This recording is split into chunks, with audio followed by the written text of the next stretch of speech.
Hello everyone, my name is Sada Kanakin. I'm with Kin to Kin, and today I wanted to talk with you about the topic of grief. So we all know the model of the stages of grief from Kubler-Ross, and those stages are denial, anger, bargaining, depression, and finally acceptance. So we all know we have to go through those stages in order for us to really heal and get through the grief that we're experiencing. So but I wanted to offer today a little exercise which is called a grief map, which I got from Carlos de Leon. And this grief map actually gives you the spectrum, the scope of grief that you end up sitting with. So grief is cumulative. And if we've never completed a process of grief for certain things in the past, or we've tried to repress that experience, then when something happens and we actually are in the process of grief, that other grief is with us too. So I wanted to do just this little exercise with you so that you could have a tool to just sit with, to be able to understand the scope and experience of grief. I know you're probably going, I already feel the grief, so I know what it is that I'm feeling. But this exercise will just give you a little bit better of understanding of all the things that you're sitting with. So I want you to take a paper, and in the middle of the paper, I want you to draw a heart. So just to draw a little heart. And in this heart, I want you to put any of your losses that you've had, the really deep losses. So the death of a sibling, a mother, a father, just those really, really close, really personal deaths. I want you to put them here, that kind of loss. So I want you to write them down in the middle. So you can just take a minute or two to do that.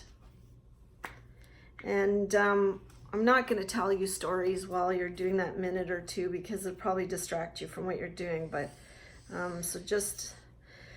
so then the next circle, I want you to draw a circle around your heart. And I want you to put in there any other kinds of losses. So perhaps the death of an aunt or an uncle, perhaps a grandparent. It could be a serious accident that you've had, or somebody really close to you has had that's impacted your life so that it's made changes in your life, right? You've had to adapt your life to deal with it. That could be a miscarriage or an abortion, perhaps even a divorce in this area. So that would be this next layer. So I want you to just write down, think of all of those things, and perhaps if you can't do it in this video, give yourself some time after, maybe replay the video and take some time to actually do that. So I want you to draw another circle around that, so like that. And in this circle, I want you to put any losses so that you've had, perhaps anything that's changed your life, perhaps not so significantly, but you've had to make adaptations in your life to deal with it. So things like perhaps gaining weight or losing weight, leaving home, moving to another place, quitting smoking. Anything kind of that sort, I want you to write into this circle, into that area. And then finally, I want you to do one more circle. And this last circle is all of the little losses that you maybe had. So a loss of just small things. So perhaps losing your keys and not being able to find them, the loss of, I don't know, we always talk about spilled milk, spilling milk, a glass of milk or something of that sort. Losing your ice cream cone when you're walking down the street, and the whole ice cream thing falls off. So little losses that haven't impacted your life. You haven't made to make changes to accommodate them in your life, but you did feel them. It was like a moment of sadness. I know for me, that was the one when we got to that point is was really interesting because I remember this helium balloon as a child, and I remember, playing with it. I was having so much fun. It had a really long string, and I remember trying to catch the helium balloon. I'd let go of it. It was my game, and then I'd try catch it. And one time I missed and I lost it, and I couldn't catch it again. And then it was beyond my reach, and I just remember just crying so hard because it was such a big deal for me. Of course, my whole life didn't change because of it, but it was a loss that I really remember. So I want you to, so now that you've taken the time to write down all of these losses, so if this video is too fast, perhaps you can pause it in between each stage and just write them down. Take the time, like take 10-15 minutes, really feel into your body, breathe deeply, and just really feel into your body what those losses are. And then I want you to, after you're done that, I want you to review the whole map. So I want you to, to look at this with all the writing and all the things that you have in it.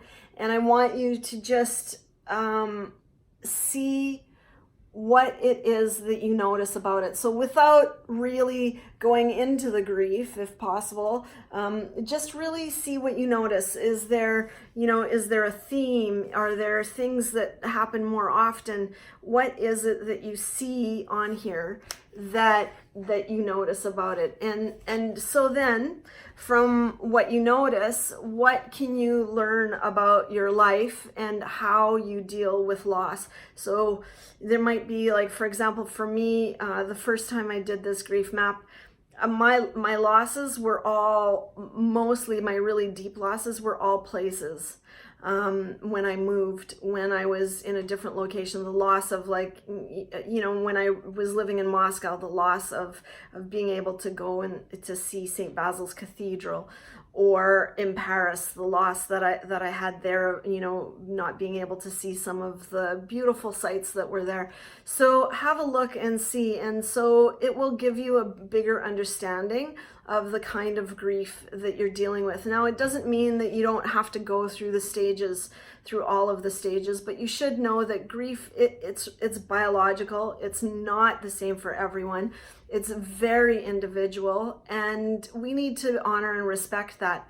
Also, the other thing is, if your life is overwhelmed with grief and you're unable to do just a lot of the basic things in your life, then my recommendation is to just give yourself time for grief. So even if you could give yourself an hour, and just say, this is the hour, I'm going to just be in my grief wholeheartedly, and to not resist, the depth of sorrow, or however it's coming up for you, whether it's tears, whether it's anger, frustration, any of that. So just give yourself 100% permission to, in that hour, do it however you want. Act out if you need to, childlike, throw pillows around, whatever it is.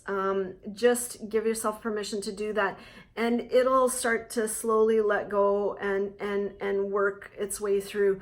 So again, grief is cumulative and it is biological, so you can't force yourself through it.